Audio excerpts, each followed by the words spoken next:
شروع سب سے زیادہ رحم کرنے والے، ہمیشہ مہربانی کرنے والے اللہ کے نام سے۔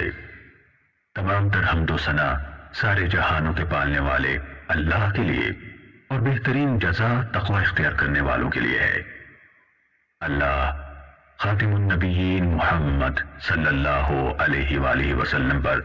اپنی رحمت نازل فرمائے اور تمام نبیوں اور رسولوں پر بھی۔ اس کے بعد اللہ آپ پر رحم فرمائے۔ بلا شبہ آپ نے اپنے پیدا کرنے والے کی توفیق سے یہ ذکر کیا ہے کہ آپ دین کے طریقوں اور احکام کے بارے میں رسول اللہ صلی اللہ علیہ وآلہ وسلم سے امت تک پہنچنے والی تمام احادیث کو ان کی منقولہ اسناد سمیت جاننا چاہتے ہیں، اور ان احادیث کو بھی جو ثواب اور عذاب، رغبت دلانے اور ڈرانے اور ان جیسی دوسری چیزوں کے بارے میں ہے، اور اہل علم نے ایک دوسرے سے لی اور پہنچائیں۔ اللہ آپ کی رہنمائی فرمائے۔ آپ چاہتے ہیں کہ یہ تمام احادیث شمار کر کے مجموعی کی شکل میں آپ کی دسترس میں لائی جائیں۔ آپ نے مجھ سے یہ مطالبہ کیا ہے کہ میں ان احادیث کو زیادہ تکرار کے بغیر آپ کے لیے ایک تعریف کی شکل میں ملخص کر دوں، کیونکہ آپ سمجھتے ہیں کہ یہ تکرار ان احادیث کو اچھی طرح سمجھنے اور ان سے استنباط کرنے میں آپ کے لیے رکاوٹ کا باعث بنے گا، جو کہ آپ کا اصل مقصد ہے۔ اللہ آپ کو عزت دے۔ آپ نے جس چیز کا مجھ سے مطالبہ کیا ہے، جب میں نے اس کے اور اس سے حاصل ہونے والے ثمرات کے بارے میں غور و فکر کی طرف رجوع کیا تو مجھے یقین ہو گیا کہ انشاءاللہ اس کے نتائج قابل تعریف اور فوائد یقینی ہوں گے۔ اور جب آپ نے مجھ سے اس کام کی زحمت اٹھانے کا مطالبہ کیا تو مجھے یقین ہو گیا کہ اگر مجھے اس کی توفیق ملے اور اللہ کی طرف سے اس کے مکمل ہونے کا فیصلہ ہوا تو پہلا شخص جسے دوسرے لوگوں سے قبل اس سے خاص طور پر فائدہ ہوگا وہ میں خود ہوں گا۔ اس کی وجوہات اتنی زیادہ ہیں کہ ان کا ذکر طوالت کا باعث ہوگا۔ البتہ اس کا خلاصہ یہ ہے کہ ان خصوصیات کے حامل کم احادیث کو محفوظ رکھنا اور ان میں اچھی طرح مہارت حاصل کرنا انسان کے لیے کثیر احادیث کو سنبھالنے کی نسبت زیادہ آسان ہے، خصوصاً عوام میں سے ایک ایسے شخص کے لیے جو اس وقت تک ان میں سے صحیح اور ضعیف کے بارے میں بھی امتیاز نہیں کر سکتا جب تک کوئی دوسرا اسے اس فرق سے آگاہ نہ کرے۔ جب معاملہ اسی طرح ہے جیسے ہم نے بیان کیا تو کم تعداد میں صحیح احادیث چن لینا کثیر تعداد میں ضعیف احادیث کو جمع کرنے سے کہیں بہتر ہے۔ یہ بات اپنی جگہ درست ہے کہ بہت سی احادیث کو اکٹھا کرنے اور مقرر احادیث کو جمع کرنے کے بھی کچھ فوائد ہیں، خصوصاً ان لوگوں کے لیے جنہیں اس علم میں کسی قدر شعور اور اسباب و علت کی معرفت سے نوازا گیا ہے۔ اللہ کی مشیت سے ایسا انسان ان خصوصیات کی وجہ سے جو اسے عطا کی گئی ہیں کثیر احادیث کے مجموعے سے فائدہ حاصل کر سکتا ہے، لیکن جہاں تک عوام الناس کا تعلق ہے جو شعور و معرفت رکھنے والے خواص سے مختلف ہیں، وہ کم احادیث کی معرفت سے بھی عاجز ہیں، تو ان کے لیے کثیر احادیث کے حصول میں کوئی فائدہ نہیں۔ پھر آپ نے جس کتاب کا مطالبہ کیا ہم انشاءاللہ اس التزام کے ساتھ اس کی تخریج مختلف پہلوؤں سے اس کی وضاحت اور تالیف کا آغاز کرتے ہیں، جس کا میں آپ کے سامنے ذکر کرنے لگا ہوں، اور وہ یہ ہے کہ ہم ان تمام احادیث کو لیں گے جو سنداً نبی اکرم صلی اللہ علیہ وآلہ وسلم سے بیان کی گئی، اور تکرار کے بغیر انہیں 3 اقسام اور بیان کرنے والے لوگوں کے 3 طبقوں کے مطابق تقسیم کریں گے، الا یہ کہ کوئی ایسا مقام آ جائے جہاں کسی حدیث کو دوبارہ ذکر کیے بغیر چارہ نہ ہو، مثلاً اس میں کوئی معنی زیادہ ہو یا کوئی سند ایسی ہو جو کسی علت یا سبب کے بنا پر دوسری سند کے پہلو بپہلو آئی ہو، کیونکہ حدیث میں ایک زائد معنی جس کی ضرورت ہو ایک مکمل حدیث کے قائم مقام ہوتا ہے۔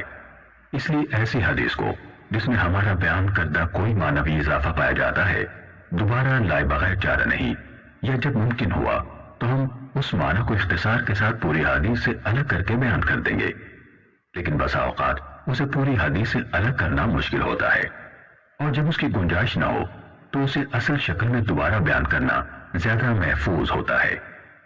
البتہ جہاں ہمارے لیے اسے مکمل طور پر دہرانے سے بچنا ممکن ہوگا اور کامل شکل میں ہمیں اس کی ضرورت نہ ہوگی تو ہم انشاءاللہ اس سے اجتناب کریں گے۔ جہاں تک پہلی قسم کا تعلق ہے اس میں ہم یہ کوشش کریں گے کہ انہی احادیث کو ترجیح دیں جو دوسری حدیث کی نسبت فنی خامیوں سے زیادہ محفوظ اور زیادہ پاک ہوں، یعنی ان کے ناقلین یعنی راوی نقل حدیث میں صحت اور ثقافت رکھنے والے ہوں۔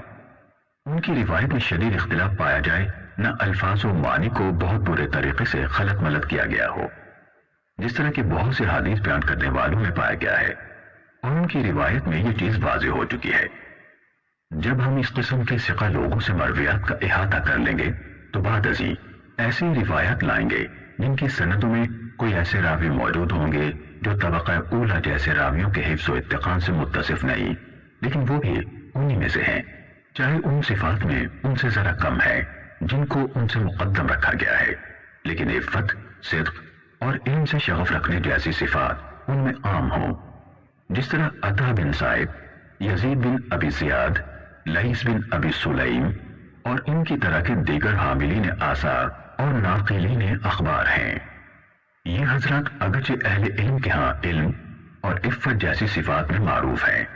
لیکن ان کے ہم اثر لوگوں میں سے بعض دیگر حضرات ایسے ہیں جو اتقان اور روایت کی صحت کے معاملے میں اپنے مقام اور مرتبے کے اعتبار سے ان سے افضل ہیں۔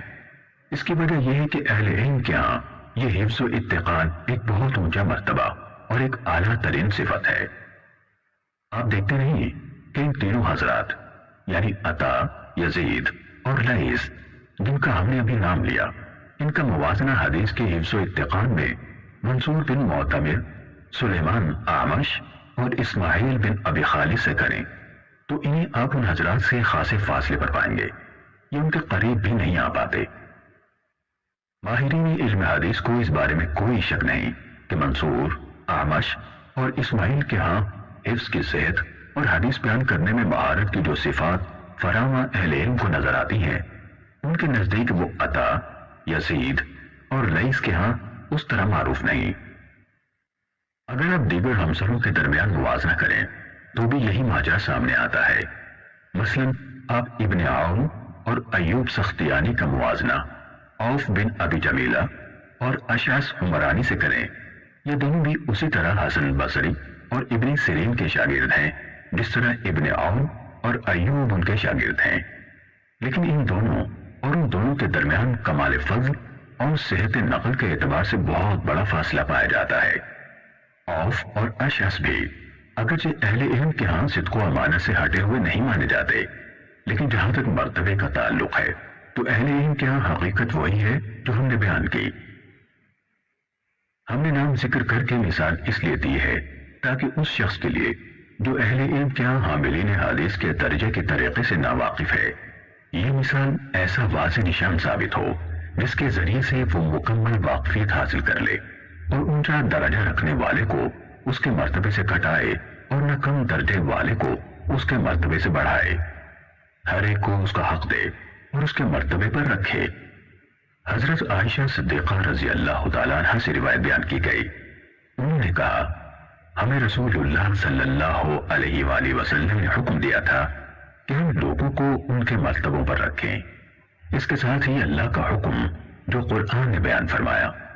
ہر علم والے سے اوپر ایک علم رکھنے والا ہے۔ ہم احادیث رسول صلی اللہ علیہ وآلہ وسلم کو اپنی ذکر کردہ صورتوں کے مطابق تالیف کریں گے جو احادیث ان لوگوں سے مروی ہیں جو تمام ماہرین علم حدیث یا ان میں سے اکثر کے نزدیک متہم ہیں۔ ہم ان کی روایت سے کوئی سروکار نہ رکھیں گے، جیسے عبداللہ بن مسور ابو جعفر مدائنی، عمر بن خالد، عبد القدوس شامی، محمد بن سعید مسلوب، غیاث بن ابراہیم، سلیمان بن عمر نخعی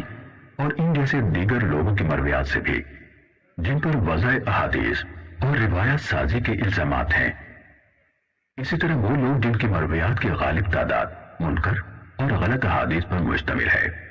ہم ان کی احادیث سے بھی احتراز کریں گے۔ کسی حدیث بیان کرنے والے کی منکر روایت کی نشانی یہ ہے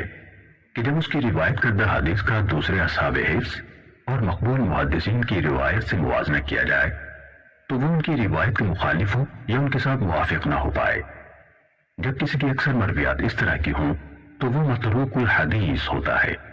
اس کی روایت غیر مقبول ہوتی ہیں، یعنی اجتہاد و استنباط کے لیے استعمال نہیں ہوتی۔ اس قسم کے راویان حدیث میں عبداللہ بن محرر، یحییٰ بن ابی انیسہ، جراح بن منہال ابو عطوف، عباد بن کثیر، حسین بن عبداللہ بن زبیرہ، عمر بن صہبان اور اس طرح کے دیگر منکر روایت بیان کرنے والے لوگ شامل ہیں۔ ہم ان کی روایت کا رخ نہیں کرتے، نہ ان روایات سے کوئی سروکار ہی رکھتے ہیں،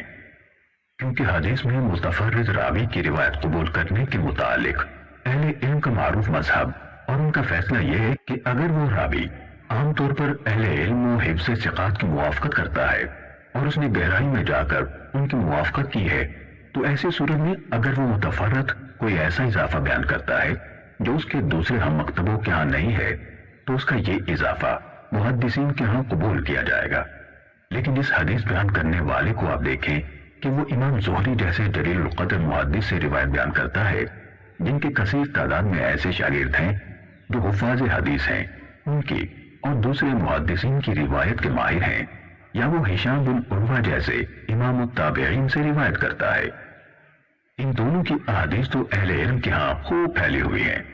وہ سب ان کی روایت میں ایک دوسرے کے ساتھ اشتراک رکھتے ہیں، اور ان دونوں کی اکثر احادیث میں ان کے شاگرد ایک دوسرے سے متفق ہیں، اور یہ شخص ان دونوں یا ان میں سے کسی ایک سے متعدد ایسی حدیث روایت کرے جن میں ان کے شاگردوں میں سے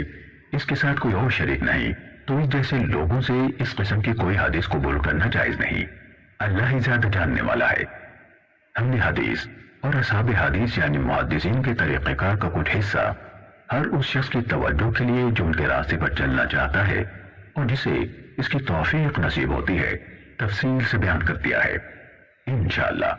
ہم اس طریقہ کار کی مزید شرح اور وضاحت کتاب کے ان مقامات پر کریں گے جہاں معلول حدیث یعنی جن میں کوئی خفیہ علت پائی جاتی ہے کا ذکر ہوگا، یعنی جب ہم وہاں پہنچیں گے جہاں اس موضوع کی شرح اور وضاحت کا مناسب موقع ہوگا انشاءاللہ تعالی۔ اس وضاحت کے بعد اللہ آپ پر رحم فرمائے۔ ہم یہ کہنا چاہتے ہیں کہ اگر ہم نے اپنے آپ کو محدث کے منصب پر فائز کرنے والے بہت سے لوگوں کی ضعیف احادیث اور ان کا روایات کے بیان کو ترک کرنے جیسے معاملات میں جن کا التزام ان کے لیے لازم تھا غلط کاروائیاں نہ دیکھی ہوتی، اور اگر انہوں نے صحیح روایات کے بیان پر اکتفا کو ترک نہ کیا ہوتا جنہیں ان ثقہ راویوں نے بیان کیا جو صدق و امانت میں معروف ہیں، وہ بھی ان کے اس اعتراف کے بعد کہ جو کچھ وہ سیدھے سادے کم عقل لوگوں کے سامنے بے پرواہی سے بیان کیے جا رہے ہیں اس کا اکثر حصہ غیر مقبول ہے، ان لوگوں سے نقل کیا گیا ہے جن سے لینے پر اہل علم راضی نہیں اور جن سے روایت کرنے کو بڑے بڑے ائمہ حدیث مثلا مالک بن انس، شعبہ بن حجاج، سفیان بن عیینہ، یحییٰ بن سعید قطان، عبد الرحمن بن مہدی وغیرہ قابل مذمت سمجھتے ہیں۔ اگر ہم نے یہ سب نہ دیکھا ہوتا تو آپ نے صحیح و ضعیف میں امتیاز اور صرف صحیح کے حصول کے حوالے سے جو مطالبہ کیا ہے اسے قبول کرنا آسان نہ ہوتا، لیکن جس طرح ہم نے آپ کو قوم کی طرف سے کمزور اور مجبور سندوں سے بیان کی گئی منکر حدیثوں کو بیان کرنے اور انہیں ایسے عوام میں جو ان حدیث کے عیوب سے ناواقف ہیں پھیلانے کے بارے میں بتایا، تو صرف اسی بنا پر ہمارے دل کے لیے آپ کے مطالبے کو تسلیم کرنا آسان ہوا۔ ہم سے ابو بکر بن ابی شیبہ نے حدیث بیان کی